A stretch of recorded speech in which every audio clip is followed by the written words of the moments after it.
थोडं तुझं आणि थोडं माझं मालिकेच्या 28 ऑगस्टच्या भागात मानसी तेजसला सांगते की बरं झालं तुम्ही इथे आम्हाला घेऊन आलात. निदान तुम्ही या घरातले व्यक्ती आहात हे तरी आम्हाला कळलं. ही जर गोष्ट आधीच आम्हाला माहिती असती तर आम्ही इथे आलोच नसतो.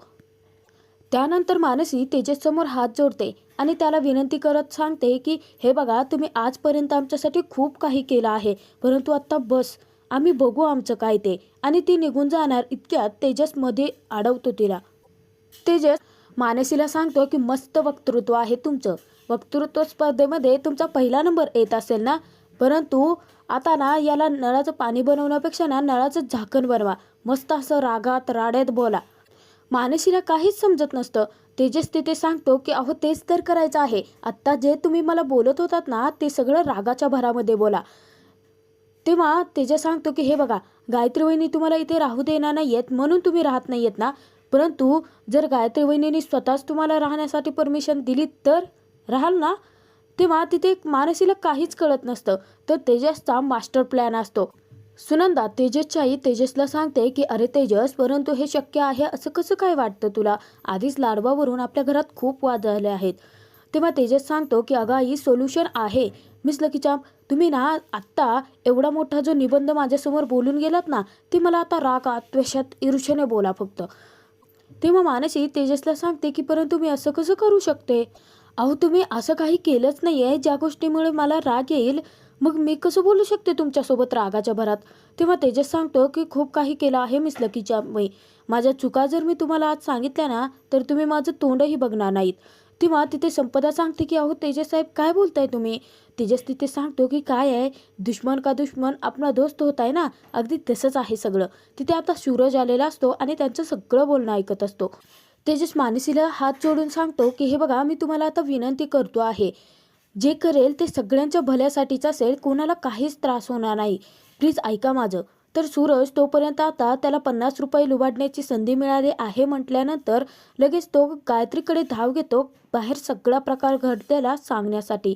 इकडे दिनेश जेव्हा आता रूममध्ये आलेला असतो तेव्हा गायत्रीला पाहून तो खूप घाबरतो. तर त्यानंतर गायत्री आरशाच्या समोर बसलेली असता तिथे तिला सगळं दिसत असतं की दिनेश नक्की काय करण्याचा प्रयत्न करतो आहे. दिनेशने कपाटामधून एका फाईलसोबत एक बॅगही काढलेली असते छोटीशी, आणि त्यानंतर तो लपून तो ती बॅग फाईल दोन्ही आता त्याच्या ऑफिसच्या बॅगमध्ये गुपचूपणे ठेवतो आणि तेथून सटकणार इतक्यात गायत्री त्याला थांबवते आणि विचारते की दिनेश, कसली लपवाछपी चालू आहे तुझी? तेव्हा दिनेश घाबरलेला असतो. ज्याने तिथे गायत्रीला सांगतो की अगं काही नाही आहे, ऑफिसला जायचं आहे ना मला. अगं आज खूप उशीर झाला आहे आणि तुझ्यासारखी पाहिजे तेव्हा आम्हाला सुट्टी तर भेटत नाही आहे ना. तेव्हा गायत्री दिनेशला सांगते की हे बघ, आता तू स्वतःहून बॅग देणार आहेस की खेचून घेऊ मी? दिनेश बॅग काढून देणार इतक्यातच आता सूरज पळत आलेला असतो. तेव्हा आता सूरज सांगतो की ती लाडूवाली आली आहे. तेव्हा गायत्रीला काहीच कळलेलं नसतं. गायत्री सांगते की सूरज भाऊजी, तुम्हाला पैसे नंतर देते मी, परंतु मला आता महत्त्वाचं काम करायचं आहे. तेव्हा सूरज सांगतो की ती लाडूवाली आली आहे आणि तिच्यासोबत 2 बायका बॅग घेऊन आपल्या घरी आल्या आहेत, तेच सांगायला आलो होतो. तेव्हा गायत्रीला मोठा धक्काच बसतो. गायत्री आता नक्की कोण? तर गायत्री बाहेर निघून जातात. दिनेश आता सूरजवरती खूप खुश असतो. तो सूरजला म्हणायला लागतो की सूरज भावा, अरे माझ्या मदतीला वेळेवरती धावून आलास बघतो. हे ते गायत्री पैसे देईल तेव्हा देईल, परंतु हे घे 100 रुपये घे माझ्यातर्फे. तेव्हा आता सूरज जाम खुश झालेला असतो कारण त्याला डबल पैसे मिळालेले असतात. आणि तो तेथून जाता क्षणी आता दिनेश विचार करतो की बरं झालं गायत्रीने माझी बॅग उघडून पाहिली नाही. मी कुठे आहे आणि काय काम करतोय हे जर तिला कळालं ना तर माझं बँड वाजवेल ते. तर तेजस बाहेर अंगणामध्ये आता मानसीला तिच्या परिवाराला समजावत असतो. तेजस तिथे मानसीला समजावतो की संपतरावांच्या शब्दासाठी तरी करू शकता ना तुम्ही हे सगळं. इतक्यात आता गायत्री येता क्षणी तेजसने नाटकाला सुरुवात केलेली असते आणि तेजस मोठ्याने ओरडून तिथे मानसीला सांगत असतो की अहो बाहेर जा ना तुम्ही, 100 वेळा हात जोडून झाले तुमच्या पुढे आणि आता तुम्ही इथून जातच नाही येत, चला निघा आमच्या घरातून. तर अचानकपणे तेजसने सरड्यासारखा रंग पालटतात. तिथे सगळेच जण थक्क झालेले असतात.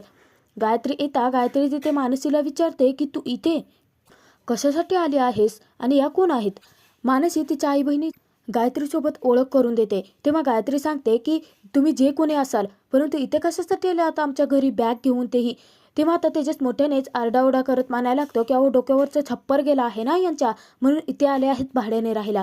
तेव्हा गायत्रीला मोठा धक्का बसतो. तर तिथे तेजस सांगतो की लागला ना करंट, यांनी मला सांगितल्यानंतर असाच झटका बसला होता मला. निघा ना हो तुम्ही बाहेर. काय असं रागाने काय बघताय तुम्ही माझ्याकडे? राग येतोय माझा? डोळे वाटारून बघताय माझ्याकडे? राग येतोय तर पेटी वाजवा ना मग.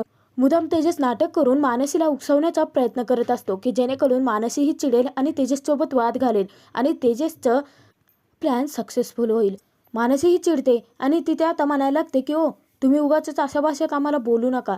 तेजस मानसीला विचारतो की राग येतोय ना, मग दाखवा ना रागवून. जा हो तुम्ही आमच्या घरातून निघून जा. तेव्हा आता मानसी बॅग खालती फेकून देते आणि पेटून उठलेली असते. तेजसला सांगते की बस झालं. संपदा मानसीला थांबवते. तेव्हा मानसी सांगते की आई अगं बघतेच ना किती वेळ झालं हे काय काय बोलत आहेत आपल्याला. ओ तुम्ही बोलतच सुटला आहात, परंतु मी ऐकून नाही घेणार आहे. बस झालं. हात जोडून विनंती करते, सोडा आमची पाठ आता. तेजस खुणवून अगदी मानसी बरोबर ट्रॅकवरती आहे हे सांगत असतो तिला. मानसी तिथे तेजसला जाब विचारत असते. मानसी विचारते की खरं तर ते नाटक असतं, परंतु सगळ्यांनाच ते खरं वाटत असतं. ती विचारते की तुम्ही पारगावला आलात आणि माझ्या लग्नामध्ये काय काय केलं? शेवटी मोडलं ना लग्न माझं. ते फक्त आणि फक्त तुमच्यामुळे मोडलं आहे. तेव्हा विनोद लगेचच गायत्रीच्या कानामध्ये तिला सांगतो की पाहिलंत ना दीदी, मी काढलेली माहिती अगदी बरोबर आहे. या तेजसमुळेच हिचं लग्न मोडलं आहे. तेव्हा मानसी तेजसला विचारते की आता काय करता आहे? तेच लग्न परत जुळवण्यासाठी प्रयत्न करत आहात. काय स्वार्थ आहे हो या सगळ्यांमागे तुमचा? खरं तर मानसीचं नाटक चालू असतो, परंतु तेजस आता पुरता घाबरलेला असतो. कारण त्याला वाटायला लागतं की हे सगळं खरंच सुरू आहे त्याच्यासोबत. तेव्हा आता मानसी तेजसला जाब विचारत असते की का तुम्ही पारगावात आलात? का माझ्या सगळ्या कुटुंबाशी जवळीक वाढवलीत? का तुम्ही माझ्या बाबांच्या संपर्कात आलात? माझं लग्न मोडलं. जेवढं सगळं झालं आहे ना ते फक्त तुमच्यामुळे झालं आहे. आणि आता काय करत आहात? तर पुन्हा माझं लग्न जुळवण्याचा प्रयत्न करत आहात. काय गरज आहे तुमची? काय स्वार्थ आहे नक्की तुमचा या सगळ्या पाठीमागे? संपदा मध्येच आता मानसीला ओरडते. तेव्हा आता मानसी सांगते की आई तू थांब ग, अजिबात मध्ये बोलू नकोस. तुमच्यामुळे ना आम्हाला खूप काही भोगावं लागतं आहे. राष्ट्रहिताची कामं करतायत म्हणे. अजून तुमच्यामुळे काय काय भोगावं लागणार आहे ना देव जाणे, असं मानसी सर्वांसमोर रडत सांगत असते. तर तात्यांना ते सगळं आता खरं वाटत असतं. तेजस मनोमन आता त्याला अपराधी वाटत असतं. तेव्हा तो विचार करतो की मिस लकी चाप रागाच्या नाटकाच्या भरामध्ये जे तुम्ही बोलत आहात ते खरंच आहे की, आणि माझ्याही चुका झाल्या आहेत. खरंच मला माफ करा. इतक्यात आता तात्या समोर येतात आणि तेजसला विचारतात की तू कोणाला सुखाने जगू देणार नाही आहेस का? तेव्हा तेजस आरडाओरडा करत परत मानसीला सांगत असतो की तुम्ही निघाओ इथून. कशासाठी आलात तुम्ही आमच्या घरी? तेव्हा तिथे गायत्री सांगते की तेजस मुळात ना हे सगळं बघण्याचा अधिकार तुझा नाहीच आहे. तेव्हा तेजस सांगतो की नाहीच आहे हो, कारण भाड्याचे पैसे सगळे तुम्ही खाता ना. तेव्हा गायत्री तेजसवरती चिडते. परत तेजस सांगतो की वहिनी माझं असं म्हणणं होतं की बघा ना हो तुम्ही ह्यांचं सगळं. त्यानंतर तेजस रागाच्या भरामध्ये सर्वांसमोर आता मानसीला सांगतो की काय थोबाड काय बघत उभा आहात माझ्या? जा ना, निघा ना इथून. तेव्हा मानसी थोडीशी घाबरलेली असते. तर तात्या आता खूप चिडतात आणि तात्या तेजसला ओरडत असताक्षणी तेजस म्हणतो की काय मारणार आहात का तुम्ही? मारा ना मला, परंतु मी सांगतोय यांना मी अजिबात इथे थारा नाही देणार आहे. ओ तुम्ही तोंड बघत उभा राहू नका ओ, दिगा बरं इथून, असं मुद्दाम तेजस त्यांना सतत सांगत असतो. तर तात्या हात जोडून मानसीची माफी मागतात आणि म्हणतात की बाळा खरंच या घरात तुझा खूप अपमान झाला आहे, त्यासाठी मी माफी मागतो. परंतु तेव्हा आता मानसी सांगते की नाही, आम्ही समजून घेऊ शकतो. आम्ही निघतच होतो. आणि त्यानंतर मानसी तिच्या घरचे आता बॅग उचलून जाणार इतक्यात गायत्री थांबवते. तेजसचा प्लॅन आता सक्सेसफुल झालेला असतो, कारण गायत्री कशी बाई आहे हे तेजसला चांगलं माहिती असतं. आणि जर गायत्रीला मनवायचं असेल तर तेजसला तिच्या बाजूने जावं लागणार हे त्याला लक्षात आल्यामुळे मानसी आता प्रभूंच्याच घरी राहणार असते. सर्वांसमोर गायत्री मानसीला थांबवत म्हणते की या घरात तू राहायचं की नाही हा निर्णय फक्त तेजस एकटाच घेऊ शकत नाही. आम्ही सगळे या घरात राहतो. गायत्री सांगते की या घराला जरी स्वातंत्र्य लढ्याचा इतिहास असला तरी सुद्धा आता लोकशाही आहे आणि लोकशाहीच्या मार्गानेच आपण ठरवायचं आहे की या इथे राहणार आहेत की नाहीत. तेव्हा तेजस म्हणतो की अरे वा, हुकुमशाही बंद का? तेव्हा गायत्री त्याच्याकडे रागाने पाहत असते. तर तेजस सांगतो की काय वहिनी, कधी नव्हे ते आपलं एकमत झालं होतं, कशाला ठेवायचं आहे? या लोकांना ना इथे थाराच न द्यायला बरा. ओ जाओ तुम्ही, निघून जा. काय आमचं थोबाड बघत उभे राहिले आहेत काय माहिती. तेव्हा आता तात्या चिडतात आणि तात्या म्हणतात की सुनंदा, अगं तुझ्या मुलाला सांग जरा शांत राहायला. तेव्हा तिथे आता गायत्री, विनोद आणि यात छाया या दोघांनाही आता मतदानाची तयारी करायला होते. घरातल्या सगळ्यांचा निर्णय गुप्तपणे गायत्री मतदानाद्वारे घेणार असते की आता मानसिक घरात राहणार की नाही हे ठरणार असतं. तेव्हा तेजस म्हणायला लागतो की आता काय आचारसंहिता लागू आहे का? प्रचार तर करूच शकतो ना. आणि तो जोरजोरात मानसीला आता तेजस जे काही आरडाओरडा करत असतो त्यामुळे तिला हसूच आवरत नसतं. तर थोड्या वेळाने सगळी मतदानाची तयारी झालेली असते. तेव्हा विनोद सांगतो की या घरातले रहिवासी जे आहेत ना त्या सगळ्यांनी आता मानसी सनत आणि तिचे कुटुंबीय या घरात राहतील की नाही हा निर्णय इथे गुप्त मतदानाद्वारे द्यायचा आहे हे आपल्याला दीदीने सांगितलं आहे. तर सगळ्यात आधी तात्यांना बोलवलं जातं. तेव्हा विनोद सांगते की गुप्त मतदान आहे आणि तो बाजूला जातो. तेव्हा आता तात्या तिथे मतदान करायला येणार. तात्यांना आता मानसी जेव्हापासून भेटले होते ते सगळे प्रसंग आठवतात. मानसी किती गुणी, संस्कारी, प्रत्येकाचा मदत करणारी, प्रत्येकाला जीव लावणारी मुलगी आहे हे तात्यांच्या लक्षात आलेलं असतं. आणि तात्या विचार करतात की पोर गुणी आहे.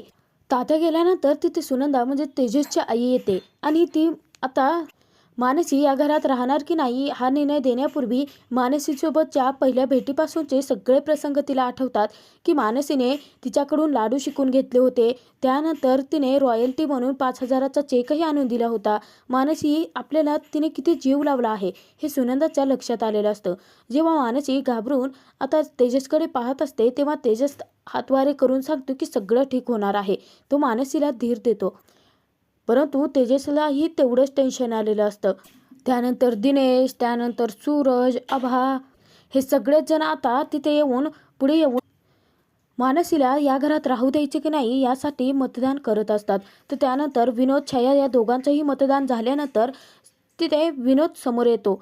विनोद तिथे म्हणायला लागतो की सगळ्यांचं मतदान झालं आहे परंतु गायत्री दिदी आणि तेजस हे दोघं राहिले असता या दोघांचंही म्हणणं आपल्याला माहिती आहे. त्यामुळे इतक्यात आता गायत्री सांगते की तरीसुद्धा विनोद आम्ही मतदान करणार. तेव्हा विनोद सांगतो की अरे वा, करा ना, तुमचा अधिकार आहे तो. 100% मतदान हे झालंच पाहिजे. त्यानंतर गायत्री समोर येते आणि मानसीकडे डोळे वटारून पाहत असता तिथे तिच्या लक्षात येतो तो त्यांचा पूर्वीचा घडलेली पहिली भेट की जिथे मानसी सगळ्यात कॉलेजमध्ये टॉप असते. तिने गायत्रीचाही रेकॉर्ड मोडलेला असतो. ते सगळे क्षण डोळ्यासमोर ठेवून गायत्रीने आता मानसी घरात राहणार की नाही याचा निर्णय घेतलेला असतो. गायत्रीने आता स्वतःचा निर्णय त्या मतामध्ये मांडल्यानंतर ती जाताच तेजस समोर येतो. तेजस त्यानंतर मानसी, संपदा, निधी यांच्याकडे पाहत असतो आणि हसत असतो. तर त्यानंतर तेजस हा इशाऱ्याद्वारेच मानसीला त्याचा प्लॅन कसा वाटला हे विचारतो. तेव्हा मानसीला हसू येत असतं परंतु मानसी गप्प राहते. तर त्यानंतर तेजसने त्याच्या मतानुसार लिहिलेलं असतं की राहायचंच आणि तेजस आता ती चिठ्ठी सगळ्या चिठ्ठ्यांमध्ये टाकतो आणि जाऊन बसतो. तेव्हा सगळ्यांचं मतदान आता झाल्यानंतर विनोद परत समोर येतो आणि तो म्हणायला लागतो की सगळ्यांचं आता मतदान झालं आहे. मानसी सनस आणि तिचे कुटुंबीय या घरात राहणार की नाही हा निर्णय आता या मतमोजणीच्या नंतर ठरणार आहे. विनोदने तिथे आता मतमोजायला सुरुवात केली असता विनोद सगळ्यांसमोर चिठ्ठ्या उघडून पाहत असतो. तर तिथे तेजसला खूप टेन्शन आलेलं असतं. तेजस हात जोडून आता देवाकडे प्रार्थना करत असतो की कौल मानसीच्या बाजूनेच यावा यासाठी.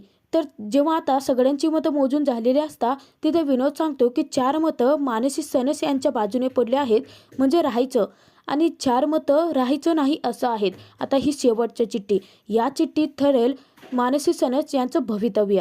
तेव्हा तेजसला खूप टेन्शन आलं असता तिथे आता तेजसचा ठाम विश्वास असतो की मानसी याच घरात राहणार. तर मानसी विचार करते की देवा, तू नक्की काय ठरवलं आहे आमच्या आयुष्याच्या बाबतीत माहिती नाही, परंतु आमच्यामुळे जर या घरातल्यांना त्रास होणार असेल तर मला आवडेल मनापासून या घराच्या बाहेर जायला. तर हा भाग इथे संपतो.